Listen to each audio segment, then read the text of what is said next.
The rain fell like tears from heaven that night, each droplet carrying the weight of broken promises and shattered dreams. I stood at my apartment window, watching a figure hunched beneath the amber glow of the streetlight below. 3 weeks had passed since I'd thrown his belongings onto the wet pavement like garbage, and there he sat, Adrian White, the man who had carved out my heart with surgical precision and fed it to his own greed. His expensive jacket, the one I'd bought him for his birthday, was now soaked through. His perfectly styled hair hung limp against his skull. He looked pathetic, desperate, broken. Everything he had once called me. But this wasn't the end of my story. This was merely the crescendo of a symphony of revenge that had been playing since the moment I heard him laugh at my expense in that restaurant 3 weeks ago. The moment I discovered that love for Adrian White was nothing more than a business transaction. And I had just collected the final payment. Before we continue, please write in the comment which country you are watching this video. We love knowing where our global family is tuning in from. And if this is your first time on this channel, please subscribe. Your support helps us bring even more epic revenge tales of life. Enjoy listening. My name is Melinda Hollins, and until 3 weeks ago, I believed I was living in a fairy tale. The kind where the prince rescues the princess, where love conquers all, where happily ever after isn't just a myth sold in romance novels. I should have known better. After all, I'm an accountant. Numbers don't lie. People do. It started on a Thursday evening in October. The autumn air had that crisp bite that made you want to curl up with someone you loved, share a bottle of wine, and pretend the world outside didn't exist. I had been planning our dinner for weeks. Reservations at Chateau Marmont, the same restaurant where Adrian had first told me he loved me 8 months ago. I was standing in front of my bedroom mirror, adjusting the black dress that hugged my curves just right. The dress Adrian had chosen for me during one of our shopping trips. "You look stunning in black," he'd said, his hands sliding down my waist. "It brings out the intensity in your eyes." Those same eyes now stared back at me from the mirror, bright with anticipation. I had news to share with Adrian tonight. Good news. My promotion to senior partner at Nelson & Associates had finally come through, along with a substantial raise. We could finally move in together, maybe even start talking about marriage. The future stretched before us like a golden highway. My phone buzzed against the dresser. Adrian's name lit up the screen, accompanied by the photo I'd taken of him last month at the beach. His perfect smile, his sun-kissed skin, his eyes that seemed to hold all the warmth in the world. "Hey, beautiful." His voice was smooth as honey through the speaker. "Hey yourself, handsome. I'm just finishing up here. Should I meet you at the restaurant or—" "Actually, babe, that's why I'm calling." There was something different in his tone. A hesitation that made my stomach flutter with unease. "I have to cancel tonight." The red lipstick I'd been applying slipped from my fingers, clattering to the hardwood floor. "Cancel? Adrian, we've had these reservations for—" I know. And I'm sorry, Mel. Really. But my parents called and they need to see me tonight. It's important. I bent to retrieve the lipstick, my heart sinking. "Well, can't I come with you? I love your parents and they—" "No." The word came out sharper than he'd intended. I could hear him catch himself, soften his voice. "No, babe. It's family business. Private stuff. You understand, right?" I stared at my reflection, noting how the excitement had drained from my features. "Of course. Family comes first. You're the best, Mel. This is why I love you so much. I'll make it up to you this weekend, okay? We'll go somewhere special. Just the two of us." After we hung up, I sat on the edge of my bed for a long moment, still wearing the black dress that suddenly felt too tight, too hopeful. Something gnawed at the edges of my consciousness. A tiny voice whispering that Adrian had been distant lately, that his kisses had felt rehearsed, that he'd been more interested in my wallet than my words. But I silenced that voice. Love meant trust. Love meant giving someone the benefit of the doubt. Love, I was about to learn, could also mean being played for a fool. I should have stayed home. Should have ordered Chinese food, opened a bottle of wine, and binge-watched romantic comedies while nursing my disappointment. Instead, I found myself walking down 5th Street 40 minutes later, still wearing that black dress, but now with a dark hoodie pulled over my head and a baseball cap casting shadows across my face. I told myself I was just going for a walk. Just clearing my head. The fact that I was walking in the direction of Chateau Marmont was pure coincidence.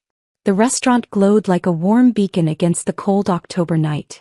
Through the large windows, I could see couples leaning across candlelit tables, sharing intimate conversations and stolen glances. The life I thought I was living just hours ago. I was about to turn away when I saw them. Adrian sat at a corner table, his back to the window. But I would recognize those broad shoulders anywhere, the way he unconsciously ran his fingers through his dark hair when he was nervous. Across from him sat a woman with flowing auburn hair and a laugh that seemed to light up the entire restaurant. My blood turned to ice water in my veins. Beside them, like living proof of my worst nightmare, sat Margie and Colton White, Adrian's parents, the people who had welcomed me into their family with open arms, who had invited me to Sunday dinners and holiday celebrations, who had treated me like the daughter they'd never had. The same people who were now beaming at the auburn-haired woman like she was their greatest treasure. I found myself moving closer, drawn by a sick fascination I couldn't resist. There was a small table just behind theirs, partially hidden by a decorative pillar. I slipped into the chair with my back to them, pulled my hood lower, and pretended to study the menu while my entire world crumbled around me. "Bessie, darling," Margie White's voice was warm with affection. "You look absolutely radiant." "Doesn't she look radiant, Colton?" "Beautiful as ever," Adrian's father agreed. "We're so glad you two worked things out." "Bessie." The name hit me like a physical blow. I knew that name. Adrian had mentioned her in passing during our early dates. His college girlfriend, the one who had broken his heart when she moved to California for her career. The one who got away. "I never should have left." Bessie's voice was soft, musical. "Everything mine wasn't. These past 2 years have been miserable without Adrian. When I got the job offer here in New York, I knew it was fate giving us a second chance." I watched through my peripheral vision as Adrian reached across the table, his fingers intertwining with hers. The same fingers that had traced patterns across my skin just days ago, that had whispered promises against my lips in the darkness of my bedroom. "I never stopped loving you," Adrian said, his voice thick with emotion. "Not for a single day." The words were a knife twisting in my chest. Not for a single day. What about the 8 months he'd spent with me? What about the "I love you" he'd whispered against my neck, the plans we'd made, the future we'd mapped out together? What about Tanya? Margie asked suddenly. My heart stopped. Tanya. But my name was Melinda. Unless. Adrian's laugh was cold, cruel. A sound I'd never heard from him before. That pathetic girl. She's just my walking aim. The menu slipped from my numb fingers. I felt like I was drowning, like the air in the restaurant had turned to water and I was sinking deeper with every word. "I've been using her while trying to get you back," Adrian continued, his voice casual, conversational, as if he were discussing the weather. "She pays for everything. My car, my clothes, even my phone bill. Hell, she probably paid for this dinner without even knowing it, since I used the credit card she gave me for emergencies. The Black American Express card. The one I'd given him last month when his own card had been temporarily frozen. The one that was connected directly to my account. When are you going to, end things with her?" Bessie asked, and I could hear the slight discomfort in her voice. At least someone at that table had a conscience. "Next week," Adrian said without hesitation. "Once you move back in with me. I figure that's enough time for her to pay for the security deposit on our new place." Our new place. The apartment I'd been apartment hunting for over the past month. The apartment I thought we were going to share. "You're smart, son," Colton White said, and I could hear the approval in his voice. "Why work when some desperate girl will pay for everything? You've always been clever that way." Their laughter echoed around me like the sound of breaking glass. 3 people I had trusted, had loved, had welcomed into my life, laughing at my expense. Laughing at my love, my generosity, my stupidity. I sat there for another 10 minutes, listening to them plan their future together. The future that was being built on the foundation of my broken heart and empty bank account. They talked about the apartment I was unknowingly financing, the wedding they wanted to have next spring, the children they hoped to raise together. Not once did Adrian's voice waver with guilt. Not once did he seem to remember that somewhere across town his walking ATM was waiting for him to call, to apologize for missing their dinner, to reschedule their life together. When I finally stood up, my legs shaking beneath me, I caught a glimpse of my reflection in the restaurant window. The woman staring back at me was a stranger, hollow-eyed, broken, pathetic. Everything Adrian had called me. But as I walked away from that restaurant, as I left behind the laughter and the lies and the life I thought I'd been living, Something crystallized inside me. The pain was still there, sharp and immediate, but beneath it was something else. Something harder, colder. Something that tasted like revenge. I don't remember the walk home. One moment I was standing outside Chateau Marmont, watching my entire world collapse through a window, and the next I was fumbling with the keys to my apartment, my hands shaking so violently I could barely get them in the lock. The apartment felt different as I stepped inside. The same furniture, the same photos of Adrian and me scattered across every surface, the same throw blanket he'd bought me for our 3-month anniversary. But now it all felt contaminated, poisoned by the truth I'd just witnessed. I walked through the rooms like a ghost, seeing everything with new eyes. The expensive watch on my nightstand, the one Adrian claimed his grandmother had left him, but which I'd later found the receipt for hidden in my own purse.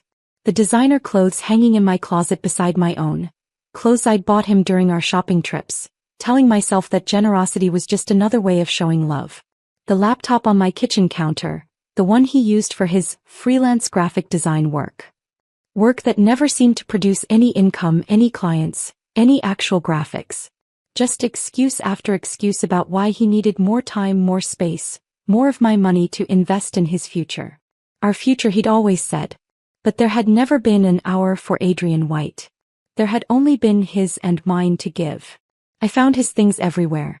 Like a cancer that had spread through my life, claiming territory I hadn't even realized I'd surrendered. His toiletries in my bathroom, his shoes by my door, his coffee cups in my sink.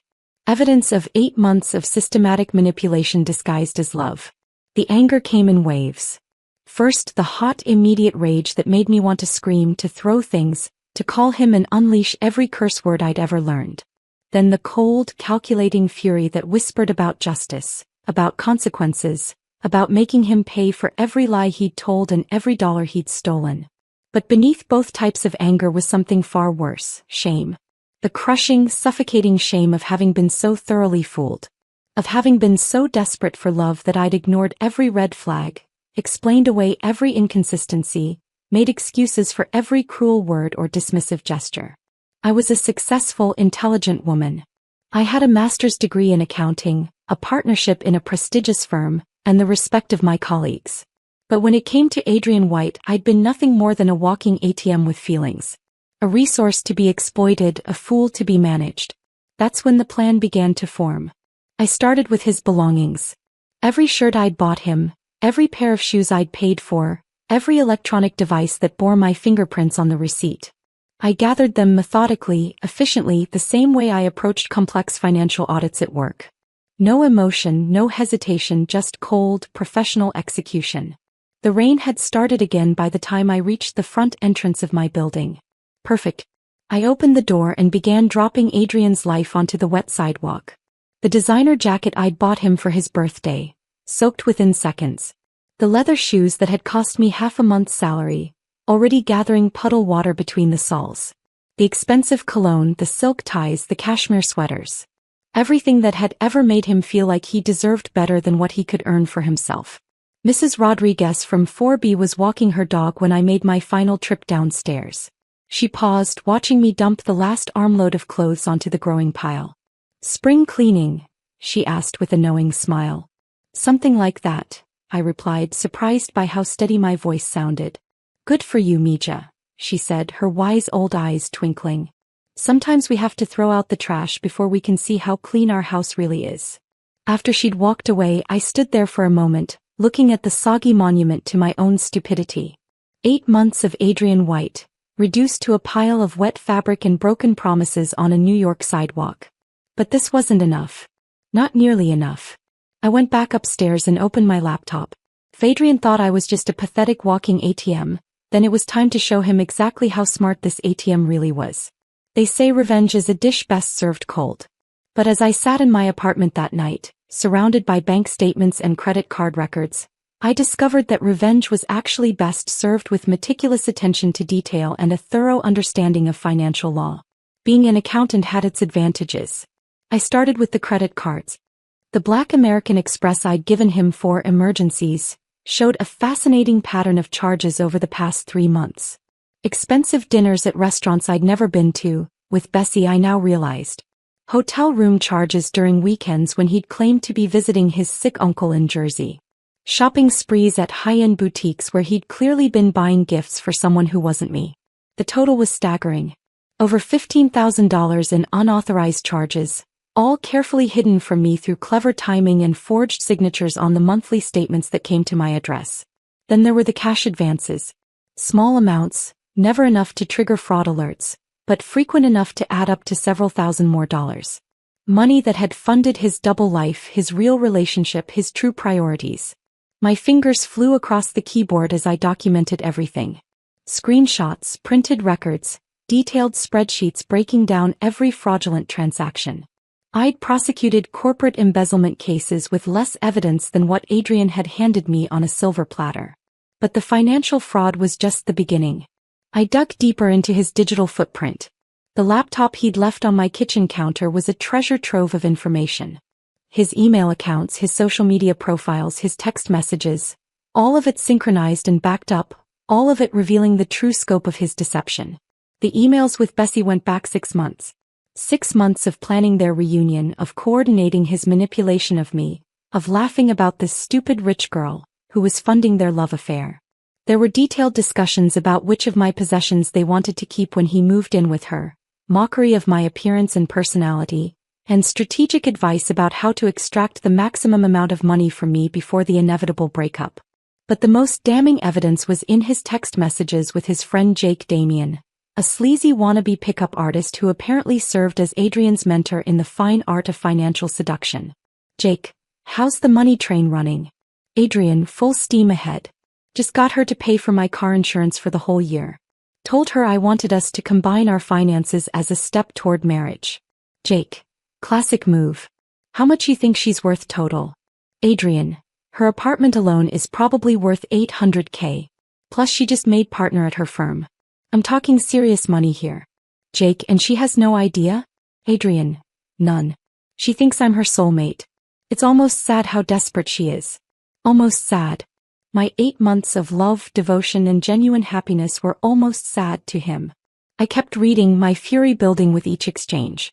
Adrian, Bessie's moving back next month. Time to wrap this up. Jake, you gonna let her down easy? Trin, why waste time with feelings? I'll just ghost her after I get the deposit for the new place. Let her figure it out. Jake, cold man. I like it. Adrian, she'll probably cry for a week then find some other loser to pay her bills. Girls like her always do. Girls like her. Girls like me. Desperate, pathetic, worthless except for the numbers in our bank accounts. I stared at the screen for a long time after I finished reading, feeling something shift inside my chest. The grief and shame were still there, but they were being consumed by something far more powerful. Something that tasted like steel and sounded like thunder. Adrian White had made a critical error. He'd assumed that his walking ATM was just another empty-headed victim who would cry herself to sleep and move on. He'd never considered that his walking ATM might be smarter than him, more connected than him, and infinitely more dangerous than him. It was time to teach him that lesson. Thursday morning brought crisp autumn sunshine and a clarity of purpose I hadn't felt in months. I dressed carefully, my best black suit, the one that made me look like exactly what I was. A woman who could destroy someone's life with a few well-placed phone calls. My first stop was Nelson & Associates. My partner, Elizabeth Hall, looked up from her computer as I entered the office, her sharp eyes immediately noting my expression. You look like someone who's about to ruin somebody's week, she observed with approval. Please tell me it involves that pretty boy you've been wasting money on. Elizabeth had never liked Adrian. From the moment I'd introduced them at the company Christmas party, she'd watched him with the same expression she reserved for clients who tried to hide assets during divorce proceedings. Suspicious, calculating, and utterly unimpressed. It involves a lot more than his week, I said, settling into the chair across from her desk. I need a favor, Liz. And it's going to require your special talents. Elizabeth Hall was more than just my business partner. Before joining Nelson & Associates, she'd spent 10 years as a forensic accountant for the FBI, specializing in financial crimes and asset recovery. She had connections throughout law enforcement, the banking industry, and the shadowy world of private investigation. More importantly, she had absolutely no tolerance for men who preyed on successful women. Tell me everything, she said, leaning back in her chair with the satisfied smile of a predator who'd just spotted wounded prey.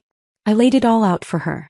The credit card fraud, the emotional manipulation, the systematic theft disguised as love. I showed her the emails, the text messages, the detailed financial records of Adrian's crimes. By the time I finished, Elizabeth's expression had gone from interested to professionally outraged. "This little bastard has been running a textbook-long con," she said, scrolling through the evidence on my laptop. "And he's been stupid enough to leave a digital paper trail that a first-year law student could follow. What do you want to do to him, Mel?" "Everything legal," I said. "And maybe a few things that are technically legal but morally questionable." "My favorite kind of revenge," Elizabeth grinned. "Let me make some calls." While Elizabeth worked her magic, I made my own calls.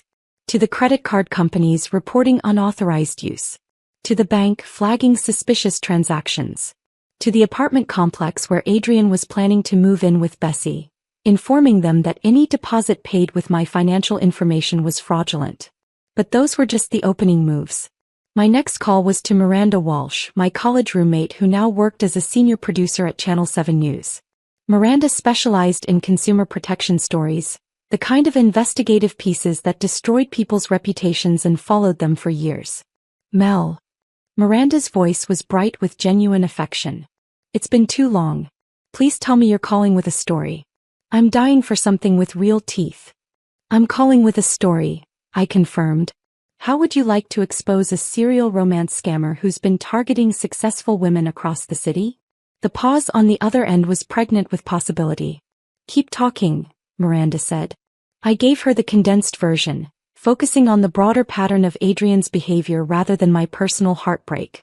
As I spoke, I could practically hear her journalistic instincts kicking into overdrive. "This is perfect," she said when I finished. "Financial predators who target professional women? That's exactly the kind of story our demographic wants to see. And if he's done this to you, he's probably done it to others." "That's what I'm hoping you'll help me find out," I said. "Consider it done. I'll put my research team on this immediately. We'll find every woman he's scammed, every lie he's told, every dollar he's stolen. And then we'll put it all on the evening news with his face in high definition." By the time I hung up with Miranda, I was feeling more like myself than I had in months. This was what I was good at. Research, strategy, systematic problem solving. Adrian had mistaken my generosity for weakness, my love for stupidity. He was about to learn the difference between a victim and a very angry accountant. Elizabeth appeared in my doorway as I was finishing up my notes. "Your boyfriend is officially fucked," she announced with satisfaction. "I just got off the phone with Detective Ray Santos in the Financial Crimes Division. Turns out Mr. Adrian White has been on their radar for months." My heart skipped a beat. "What do you mean?" "He's got complaints filed against him by 3 other women in the past 2 years. Same pattern, long-term relationships with successful professionals, systematic financial abuse, sudden disappearances when the victims got suspicious. The only reason he hasn't been arrested yet is because the previous victims were too embarrassed to press charges." "But I'm not too embarrassed," I said. "No," Elizabeth smiled grimly. "You're too pissed off. Detective Santos wants to meet with you this afternoon. With your evidence and their existing files, they'll have enough to charge him with multiple counts of fraud, identity theft, and grand larceny." I felt a surge of vindication so powerful it was almost intoxicating. Adrian thought he was so clever, so charming, so untouchable. He had no idea that his entire world was about to come crashing down around him. But even criminal charges weren't going to be enough. Adrian White had stolen more than money from me. He'd stolen 8 months of my life, my trust and love, my faith in my own judgment. Legal consequences would punish him, but they wouldn't repair the damage he'd done to my soul. For that, I needed something more personal. Friday evening found me exactly where I'd been 1 week ago, standing in front of my bedroom mirror, wearing a black dress, preparing for dinner. But this time, everything was different. This time I knew exactly who I was dealing with and I had a plan. Adrian had been calling and texting all day, presumably having discovered his belongings scattered across 5th Street in various states of weather damage. His messages had escalated from confused to concerned to panicked to angry. "Adrian, babe, someone broke into your building and threw my stuff outside. Are you okay? Adrian, Mel, please call me back. I'm worried about you. Adrian, Why aren't you answering? Did something happen? Adrian, this isn't funny anymore. Call me. Adrian, I'm coming over. But he hadn't come over. Because Adrian White was, at his core, a coward who only felt brave when he held all the cards. The moment the game changed, the moment he sensed that his control was slipping, he retreated to safer ground. I, however, was about to drag him back into the open. I picked up my phone and dialed his number. He answered on the first ring. Mel? Jesus, where have you been? I've been trying to reach you all day. I know, I said, keeping my voice carefully neutral. I'm sorry. I've been dealing with some work stuff. Crisis at the firm. Work stuff. His relief was palpable. Adrian's world made sense again. His walking ATM was just busy making more money for him to spend. What kind of crisis? The kind that involves a lot of lawyers and a lot of very unhappy clients, I said, allowing a note of exhaustion to creep into my voice. Listen, can you meet me for dinner tonight? I could really use someone to talk to. Of course, babe. Where do you want to go? Chateau Marmont, I said, savoring the way his breathing hitched on the other end. I know it's short notice, but I managed to get us a table for 8 o'clock. There was a long pause. I could practically hear the gears turning in his head, trying to figure out how to handle this unexpected complication. He was supposed to be having dinner with Bessie tonight. I knew this from the email I'd read on his laptop. But he also couldn't risk alienating his primary source of income when he was so close to making his final withdrawal. 8 o'clock sounds perfect, he said finally. I can't wait to see you, Mel. I've missed you. I've missed you too, I lied smoothly. Oh, and Adrian, wear that blue shirt I bought you last month. The one that brings out your eyes. The one that was in the pile of clothes on the street? He asked, his voice tight with confusion. What clothes on the street? I asked innocently. What are you talking about? Another long pause. Never mind. I'll find something else to wear. See you at 8, I said, and hung up before he could ask any more questions.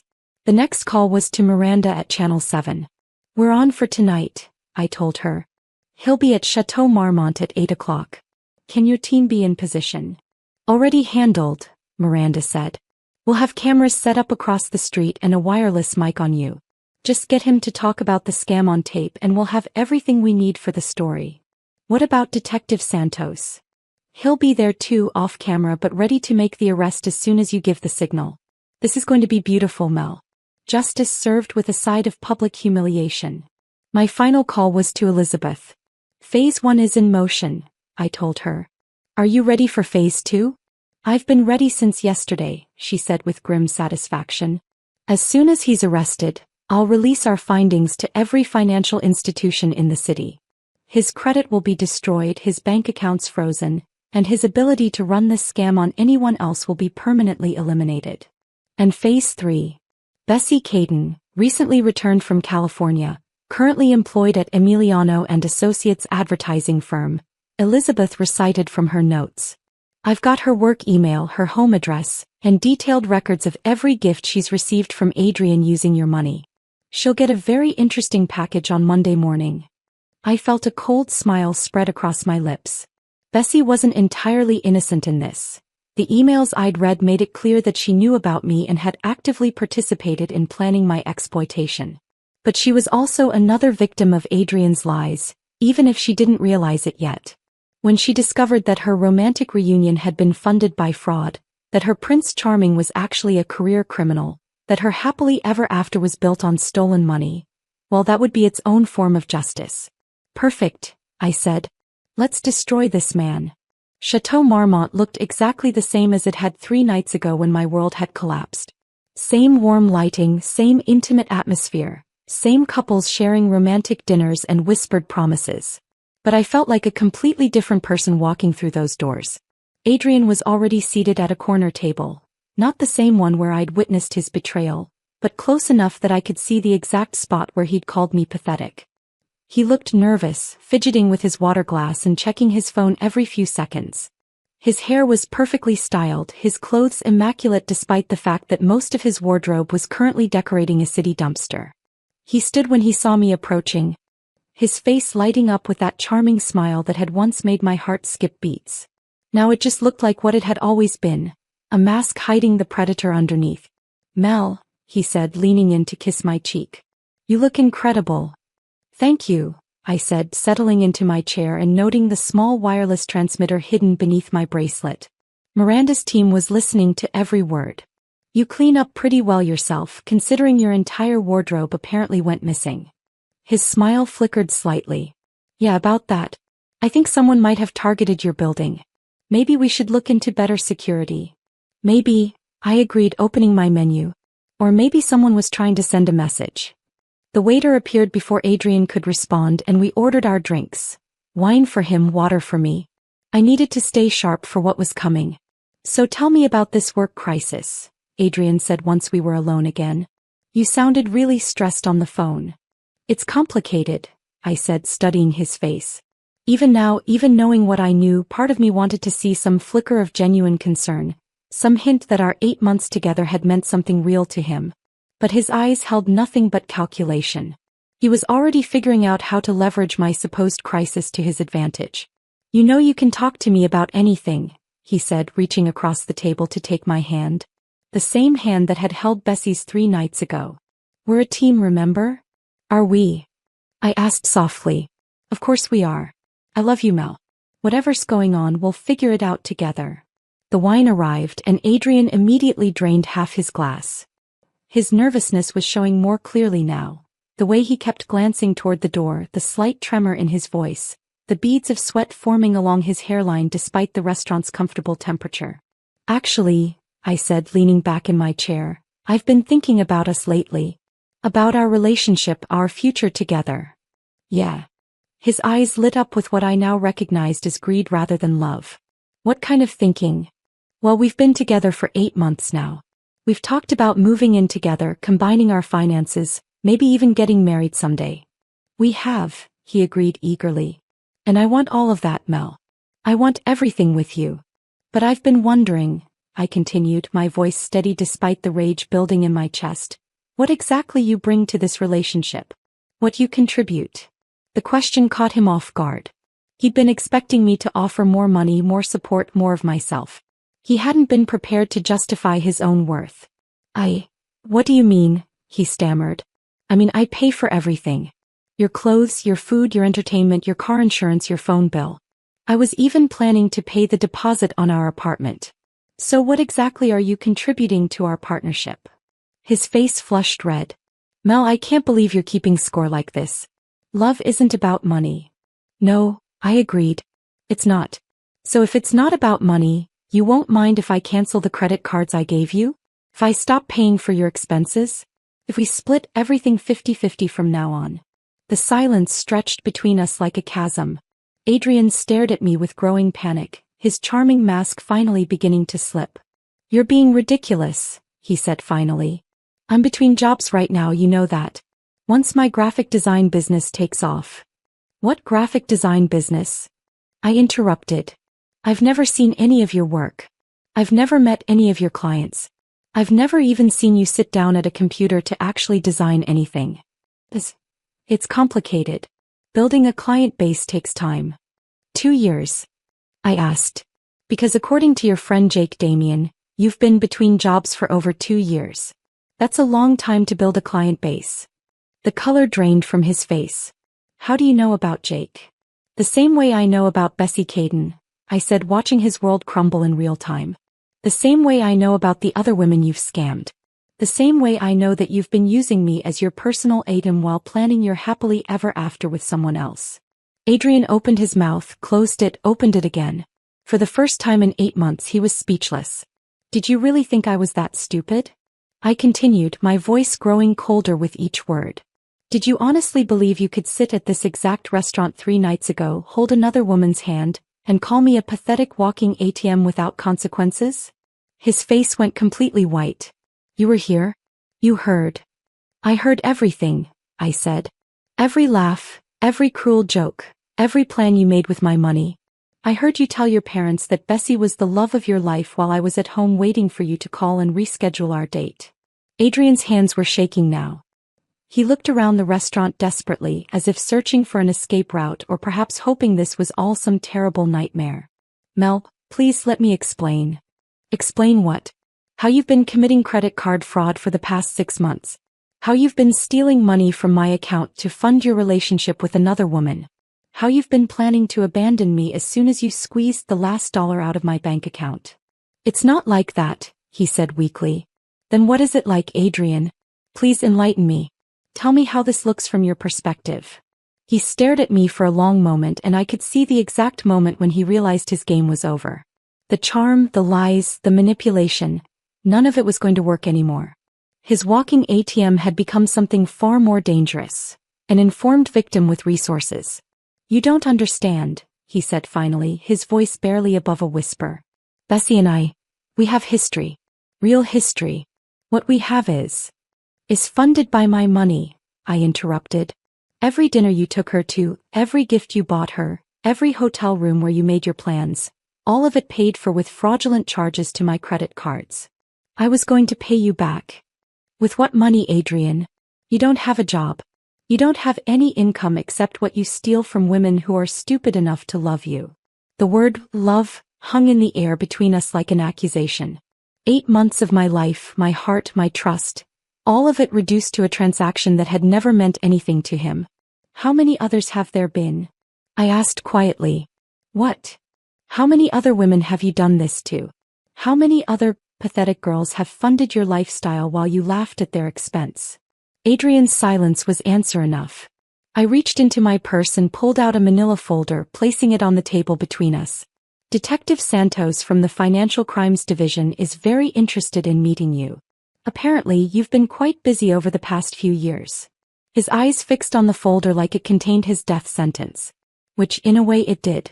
The charges include identity theft, credit card fraud, grand larceny, and conspiracy to commit financial crimes, I continued conversationally. The prosecutor is confident they can get a conviction. Especially with your digital trail and the testimony of your previous victims. Previous victims? He repeated faintly. Oh yes, Adrian. Sarah Mitchell from 2023, Jessica Williams from early 2024, and Rebecca Rivera from last year. All successful professional women. All financially abused by the same charming man with the same sob story about being between jobs and needing temporary help. I opened the folder and spread the contents across the table. Bank statements, email printouts, photographs, police reports. The complete documentation of Adrian White's criminal career. Sarah was a doctor, I said, pointing to one of the files. You convinced her to pay for your medical equipment, for a business you were supposedly starting. $40,000 gone. Jessica was a lawyer who thought she was helping you through law school. $60,000 for tuition you never paid. Rebecca was a software engineer who funded your startup company to the tune of $35,000. Adrian stared at the evidence with the expression of a man watching his own execution. And then there's me, I continued. The biggest fool of all. The walking ATM who was so desperate for love that she ignored every red flag, explained away every inconsistency, and handed over her financial security to a professional con artist. Mel, please. But here's what you didn't count on, Adrian. You picked the wrong walking ATM this time. Because I'm not just any accountant. I'm a forensic accountant with connections in law enforcement, the media, and the financial industry. And unlike your previous victims, I'm not too embarrassed to destroy you. I glanced toward the restaurant's entrance, where I could see Detective Santos waiting discreetly near the hostess station. Miranda's camera crew would be positioned outside, ready to capture the moment when Adrian White's carefully constructed life finally collapsed. You have 2 choices, I said, closing the folder. You can come with me quietly to meet Detective Santos, confess to your crimes, and maybe negotiate a plea deal that gets you out of prison before you're 60. Or you can run, make this harder on yourself, and spend the next decade looking over your shoulder while every law enforcement agency in the state hunts you down. Adrian's breathing was shallow, panicked. You can't do this to me. I'm not doing anything to you, I said calmly. I'm simply allowing you to face the consequences of your own actions. You made the choice to steal from me, to lie to me, to treat me like garbage while I loved you. This is just the bill coming due. He looked around the restaurant one more time, his eyes wild with desperation. I could see him calculating his chances, weighing his options, trying to find some angle he could work, some charm he could deploy, some way to manipulate himself out of this situation. But there was nothing left. No more masks to wear, no more lies to tell, no more victims to exploit. The cameras are rolling, by the way, I mentioned casually. Channel 7 is doing an exposé on romance scammers who target professional women. You're going to be famous, Adrian. Just not in the way you always imagined. That broke him. The last vestige of his composure crumbled, and he slumped in his chair like a marionette whose strings had been cut. Why, he whispered. Why are you doing this to me? I studied his face for a moment. This man who had stolen 8 months of my life and convinced me I was worthless except for the money I could provide. Even now, even facing complete ruin, he couldn't understand what he'd done wrong. In his mind, he was still the victim, persecuted for the crime of being too charming, too clever, too deserving of other people's money. Because you made me believe I was pathetic, I said simply. Because you made me question my worth, my judgment, my capacity for love. Because you took something beautiful, my willingness to care for someone, and turned it into a weakness to be exploited. I stood up, smoothing my black dress, the same dress I'd worn to our first date when I'd believed in fairy tales and happy endings. And because, I continued, someone needs to make sure you never do this to anyone else ever again.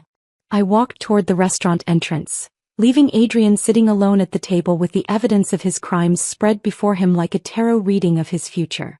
I didn't look back, but I could hear him calling my name, his voice breaking with panic and desperation. Detective Santos stepped forward as I approached, his badge already visible.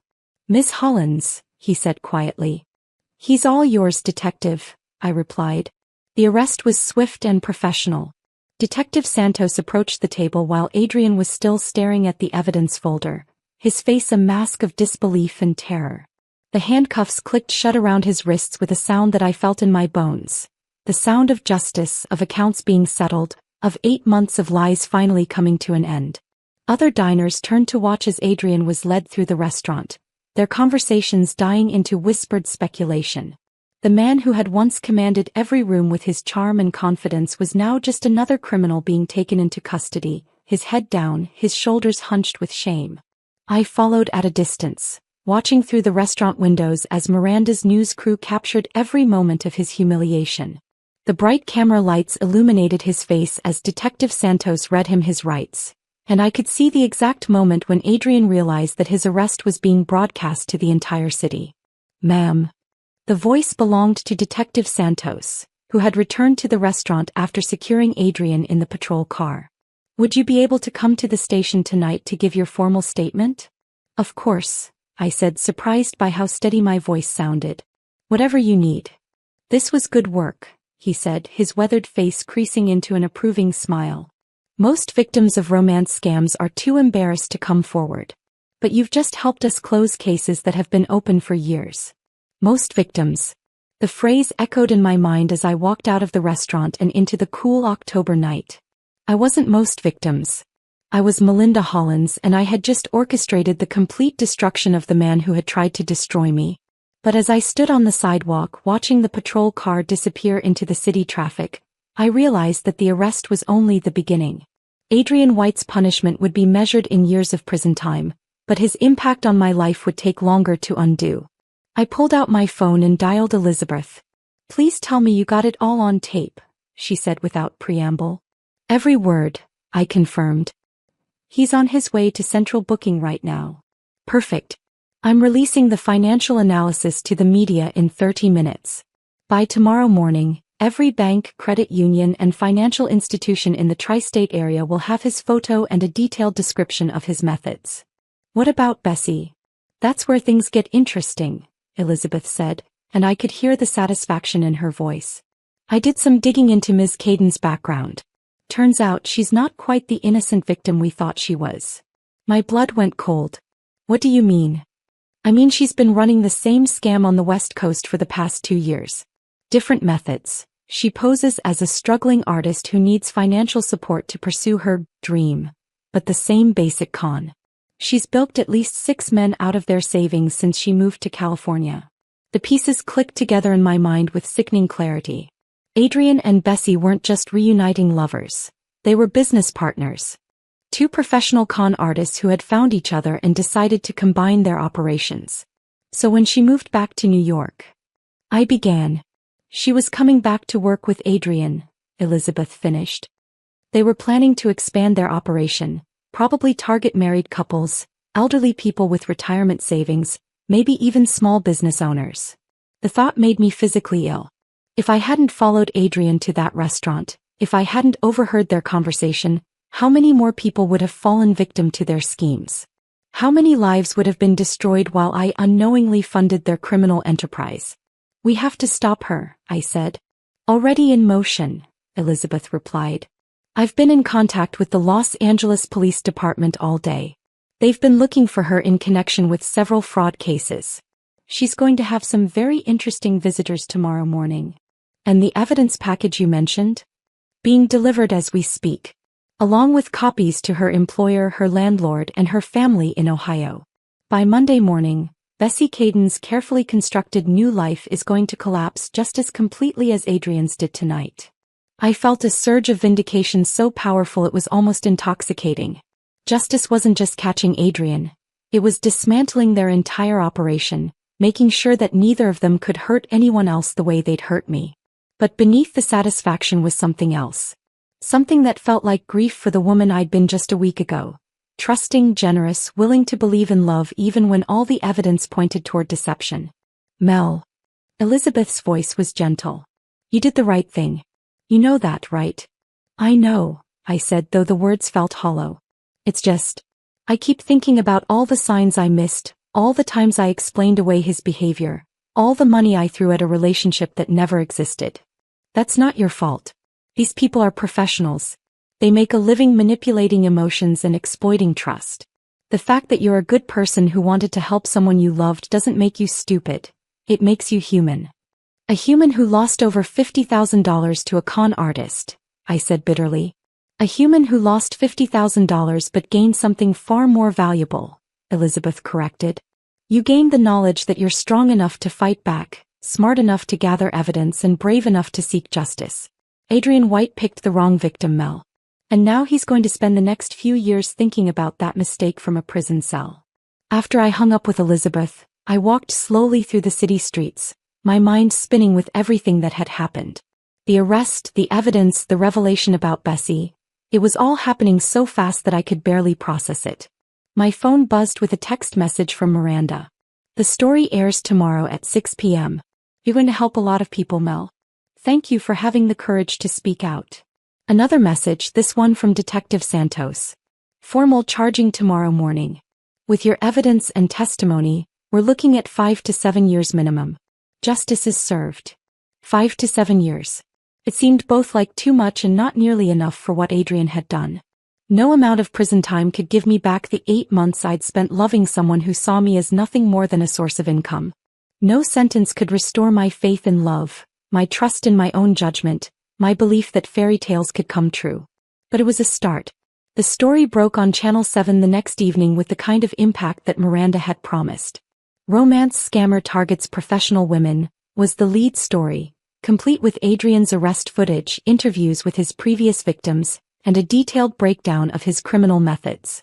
I watched from my apartment, curled up on my couch with a glass of wine and a newfound appreciation for the power of good investigative journalism. Miranda had handled the story with perfect balance, exposing Adrian's crimes without sensationalizing the victim's pain, educating viewers about romance scam warning signs without making anyone feel stupid for having fallen for them. My phone didn't stop ringing all evening. Reporters wanting follow-up interviews, friends who had seen the news and wanted to check on me, colleagues from the firm offering their support. Even my mother called from Florida, her voice tight with worry and barely contained rage at the man who had hurt her daughter. But the call that mattered most came at almost midnight. Is this Melinda Hollins? The voice was unfamiliar, hesitant. Yes, this is Melinda. My name is Sarah Mitchell. I was one of the women in the news story tonight. One of Adrian's previous victims. The doctor who had lost $40,000 to Adrian's medical equipment scam. Sarah, I said, sitting up straighter. I'm so glad you called. I wanted to thank you, she said, her voice thick with emotion. For 3 years I've been carrying around this shame, this feeling that I was just a stupid woman who fell for a pretty face. But watching your story tonight, seeing how methodical his approach was, how carefully he planned everything, It helped me realize that what happened wasn't my fault. It wasn't your fault, I said firmly. None of it was. Adrian is a professional criminal who makes a living exploiting good people. That's on him, not on us. The detective called me today, Sarah continued. He said that with your evidence and testimony, they have enough to prosecute Adrian for all of his crimes, including what he did to me. I never thought I'd see justice for what he took from me. We talked for another hour, sharing our experiences, comparing the lies Adrian had told us, marveling at the consistency of his manipulation tactics. By the time we hung up, something had shifted inside me. The shame I'd been carrying, the sense that I'd been uniquely foolish, had begun to dissolve. I wasn't alone in this. I wasn't the only intelligent, successful woman who had fallen for Adrian's charm. I was part of a community of survivors who were finally getting justice. Over the next few days, more women came forward. Jessica the lawyer. Rebecca the software engineer. 3 others who had never reported their experiences to police but who recognized Adrian's photo from the news coverage. Each conversation, each shared story, each moment of mutual support helped heal something that Adrian had broken inside me. The legal proceedings moved quickly. Adrian's court-appointed attorney tried to negotiate a plea deal, but the prosecutor wasn't interested in leniency. With 6 victims, documented fraud totaling over $200,000, and clear evidence of an organized criminal enterprise, the state was seeking maximum penalties. Bessie Caden's arrest in Los Angeles made national news when it was revealed that she and Adrian had been coordinating their scams across state lines. The FBI became involved, expanding the investigation to look for additional victims and co-conspirators. Elizabeth kept me updated on the financial recovery efforts. Asset forfeiture proceedings had frozen Adrian's bank accounts and placed liens on anything he'd purchased with stolen money. It would take months to sort through everything, but there was a good chance that the victims would recover at least some of their losses. But the most satisfying update came from an unexpected source. I was working late at the office one Thursday evening when my assistant knocked on my door. "There's someone here to see you," she said, her voice carefully neutral. "She says her name is Bessie Caden." My blood turned to ice. Bessie was supposed to be in custody in Los Angeles. What was she doing in New York? What was she doing at my office? "Should I call security?" my assistant asked, noting my expression. "No," I said after a moment. "Send her in. But stay close." Bessie Caden looked nothing like the radiant woman I'd seen at the restaurant that night. Her auburn hair was dull and unkempt, her clothes wrinkled and ill-fitting. She looked like someone who hadn't slept in days, who was holding herself together through sheer force of will. "Miss Hollins," she said as she entered my office, her voice carefully controlled. "Thank you for seeing me." "Miss Caden," I replied coolly, not bothering to stand or offer her a seat. "I was under the impression that you were in police custody." "I made bail yesterday," she said, settling into the chair across from my desk without invitation. "My lawyer advised against coming here, but I felt like I owed you an explanation." "You don't owe me anything," I said. "You and Adrian made it very clear what you thought of me."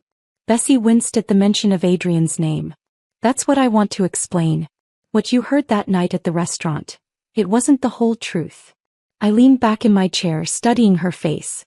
Even now, even after everything that had happened, she was still trying to run a con. Still trying to manipulate someone into believing her version of events. "Really?" I said. "What part of pathetic walking ATM did I misunderstand?" "I never called you that," Bessie said quietly. "That was all Adrian. And when he said those things, when his parents laughed, I felt sick. But I was trapped." "Trapped?" I repeated incredulously. "You were trapped into planning a future with stolen money?" "You don't understand," Bessie said, her composure beginning to crack. "Adrian told me that you knew about our relationship. He said you were okay with it, that you were helping him financially because you wanted him to be happy, even if it wasn't with you." The lie was so audacious, so perfectly crafted that for a moment I was speechless. "He told me you were a friend," Bessie continued. "Someone who had helped him get back on his feet after his last relationship ended. He said you were like a sister to him, that you understood that we belonged together but wanted to support him anyway." "And you believed that?" I asked. "I wanted to believe it," she admitted, "because the alternative was accepting that the man I loved was a criminal who was destroying innocent people's lives to fund our relationship." I stared at her for a long moment, trying to decide if this was just another layer of manipulation or if there was actually some truth to what she was saying. "The night you overheard us at the restaurant," Bessie said, her voice dropping to barely above a whisper, "that was the first time I heard him talk about you the way he really saw you. And I realized that if he could be so cruel about someone who had shown him nothing but kindness, then everything he'd told me about our relationship was probably a lie too. So what happened after I left?" "I confronted him," Bessie said. "Right there at the table in front of his parents. I asked him if what he'd said about you was true, if he'd been lying to me about your arrangement. He tried to charm his way out of it, but I could see the truth in his eyes." She paused, her hands twisting in her lap. "I left him at the restaurant that night.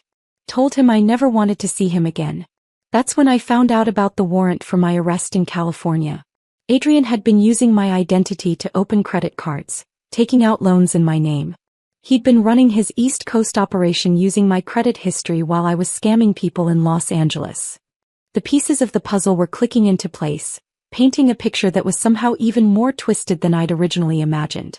Adrian hadn't just been running parallel cons, he'd been victimizing his own supposed partner, using her identity to expand his criminal enterprise while keeping her in the dark about the full scope of his activities. "I know you have no reason to believe me," Bessie said. "And I know that what I did in California was wrong regardless of what Adrian was doing here. But I wanted you to know that not everything you heard that night was real. Adrian had been lying to both of us, manipulating both of us, using both of us." I studied her face, looking for signs of deception, for the calculated charm that I'd learned to recognize in Adrian. But all I saw was exhaustion, regret, and something that looked like genuine remorse. "What do you want from me?" I asked finally. "Nothing," Bessie said, standing to leave. "I just wanted you to know that when I thought I was getting back together with the love of my life, I had no idea that it was at your expense. And I wanted to apologize for my part in hurting you, even if I didn't understand what was really happening at the time." She reached the door before turning back. "Adrian White is a monster," she said quietly. "And the worst part is that he's so good at what he does that he can make you believe you're the villain in your own story. I'm glad you were strong enough to fight back. I wish I had been." After she left, I sat in my office for a long time, staring out at the city lights and trying to process what I'd just heard. Was Bessie telling the truth about being manipulated by Adrian? Or was this just another layer of their con, designed to make me feel sorry for her and maybe even help her with her legal troubles? Didn't matter, I realized. Whether Bessie was a victim or a co-conspirator, whether her regret was genuine or performed, the outcome was the same. Adrian White was going to prison for his crimes. His ability to hurt innocent people was over. And I was going to rebuild my life on my own terms. 6 months later, I stood in the bathroom of my new apartment, applying lipstick in the same shade of red I'd worn the night my old life ended. But everything else was different now. The apartment was smaller but entirely mine. No traces of anyone else's belongings, no memories of shared meals or whispered promises. The woman in the mirror looked older, wiser, and infinitely stronger than the one who had once believed in fairy tales. Adrian's trial had ended 3 weeks ago with a conviction on all counts. 7 years in federal prison followed by 5 years of supervised probation. The judge had been particularly harsh in her sentencing remarks, noting that romance scams caused profound and lasting psychological damage to victims and that Adrian had shown a complete lack of remorse or empathy for the people he victimized. I had been in the courtroom for the sentencing, sitting in the front row with Sarah, Jessica, Rebecca, and the other women whose lives Adrian had destroyed. When the judge read the verdict, when the bailiff led Adrian away in handcuffs for the final time, I felt something I hadn't expected. Not satisfaction, not revenge, but closure. The man who had made me question my worth, my judgment, my capacity for love was no longer a threat to anyone. He was just another criminal paying the price for his crimes. Bessie Caden had pleaded guilty to fraud charges in California and been sentenced to 3 years in prison.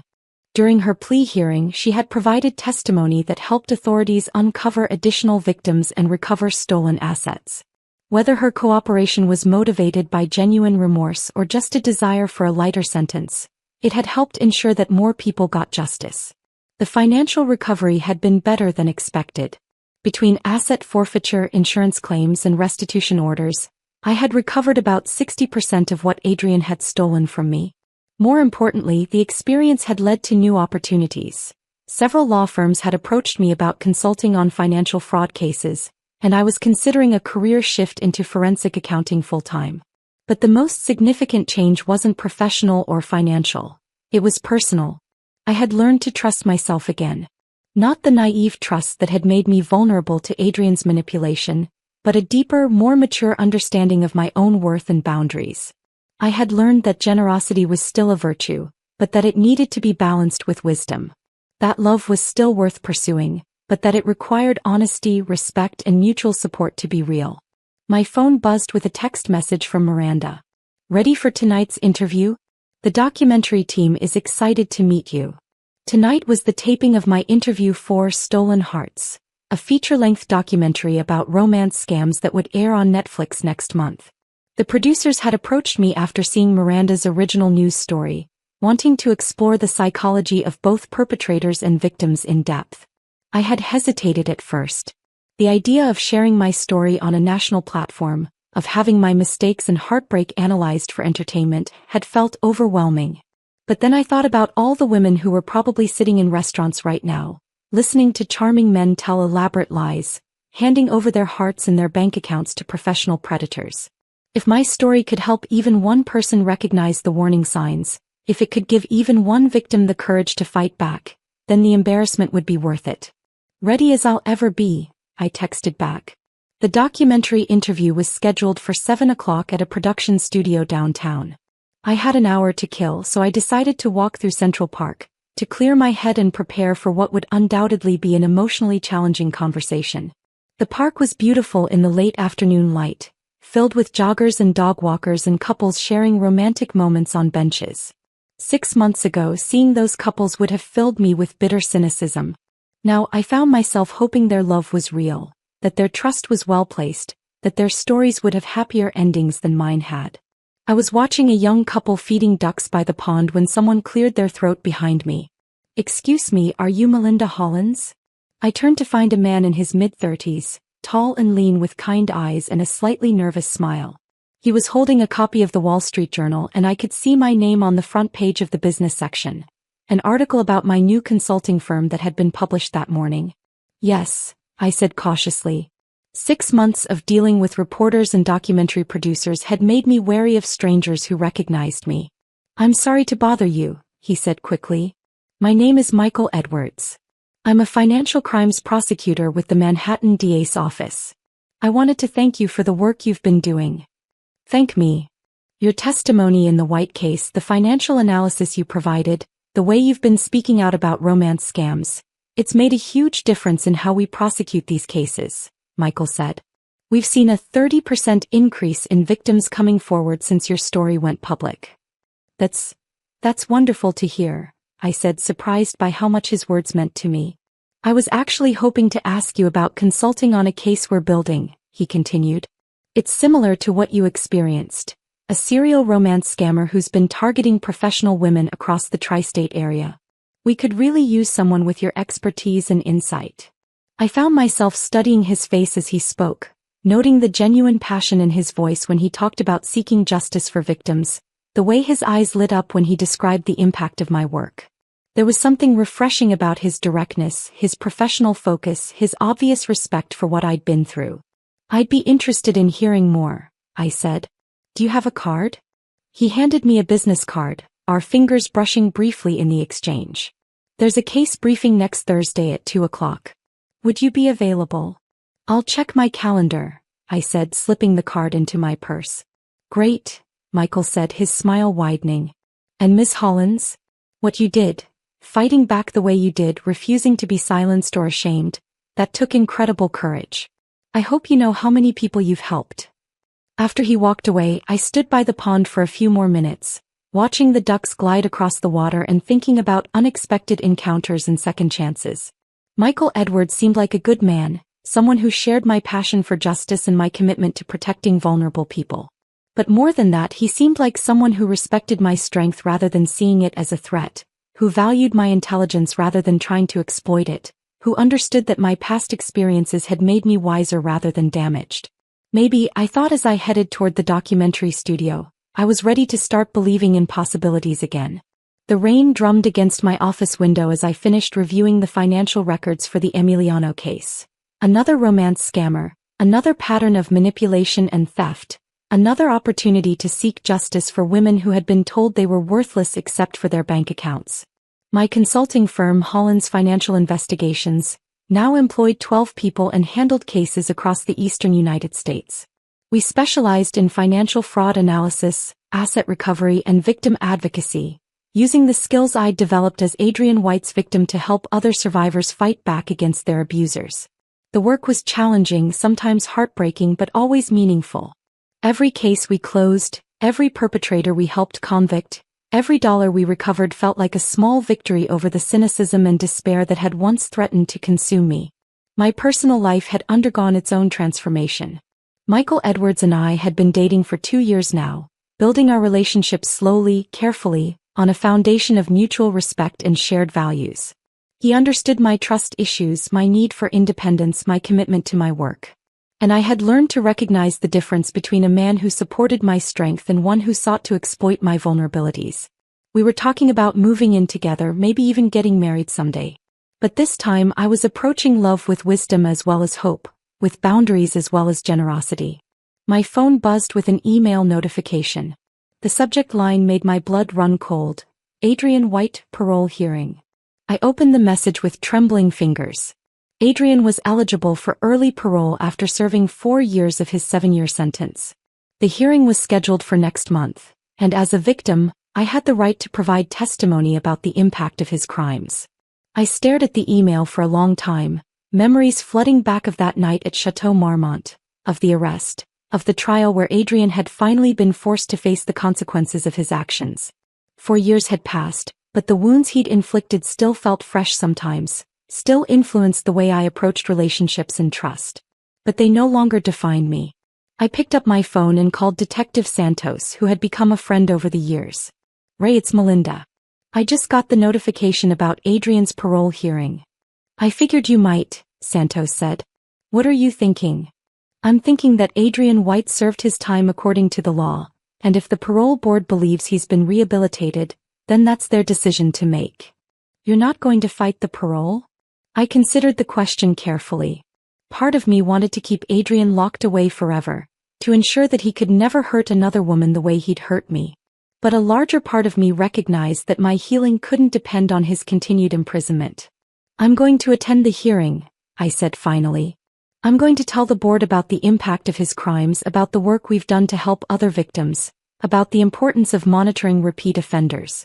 But I'm not going to let fear of Adrian White control my life anymore." "That's very mature of you, Mel." "It's taken me 4 years to get here," I admitted. "But I think I'm finally ready to close this chapter completely." After I hung up with Santos, I sat in my office for a while, watching the rain streak down the windows and thinking about cycles of pain and healing, about justice and forgiveness, about the woman I'd been and the woman I'd become. Adrian White had tried to reduce me to nothing more than a source of income, had made me believe I was pathetic and desperate and worthless. But in fighting back against him, in refusing to be silenced or ashamed, I had discovered strengths I never knew I possessed. I had learned that I was brave enough to seek justice, smart enough to outmaneuver professional criminals, and strong enough to rebuild my life on my own terms. I had learned that my generosity was a gift, not a weakness, and that my capacity for love was something to be treasured, not exploited.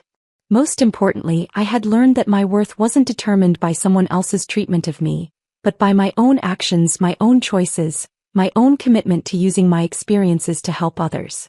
The rain began to slow and shafts of late afternoon sunlight broke through the clouds, casting golden patterns across my desk.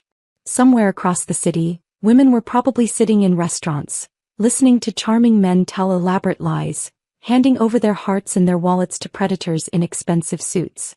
But now there were resources for them, support systems, people who understood what they were going through. My phone rang, interrupting my thoughts. The caller ID showed a number I didn't recognize. "Holland's Financial Investigations, this is Melinda." "Miss Hollands." The voice was young, scared, barely above a whisper. "My name is Amanda. I think I need your help. I saw the documentary about you and I think..." I think my boyfriend might be doing the same thing to me that Adrian did to you." I felt my heart clench with familiar pain and determination. Another victim, another woman who had discovered that her love story was actually a crime story, another opportunity to help someone fight back. "Amanda," I said, my voice gentle but strong, "you've come to the right place. Tell me what's been happening." As I listened to her story, the same patterns, the same lies, the same systematic exploitation disguised as love, I thought about the woman I'd been 4 years ago, sitting in my apartment surrounded by Adrian's belongings, believing that my capacity for generosity made me pathetic. I had been wrong about so many things back then. Wrong about love, wrong about trust, wrong about my own worth. But I had been right about one thing. Revenge was indeed a dish best served cold. My revenge against Adrian White hadn't been the arrest, the conviction, or the prison sentence. Those were just justice, consequences for his crimes that any victim deserved to see. My real revenge had been refusing to let his cruelty define me. It had been building a life and a career dedicated to helping other women fight back. It had been turning my pain into purpose, my vulnerability into strength, my heartbreak into a force for good in the world. Adrian White had tried to break me, to reduce me to nothing more than a source of income. Instead, he had created his own worst nightmare. A woman who was stronger, smarter, and more dangerous than he could have ever imagined. And that woman was just getting started. "Amanda," I said, pulling out a fresh legal pad and uncapping my pen, "let's start from the beginning. And don't worry, we're going to make sure this man never hurts you or anyone else again." Outside my window, the sun broke fully through the clouds, bathing the city in golden light. It was going to be a beautiful evening. A perfect evening for justice. The rain had stopped, but the reckoning was just beginning.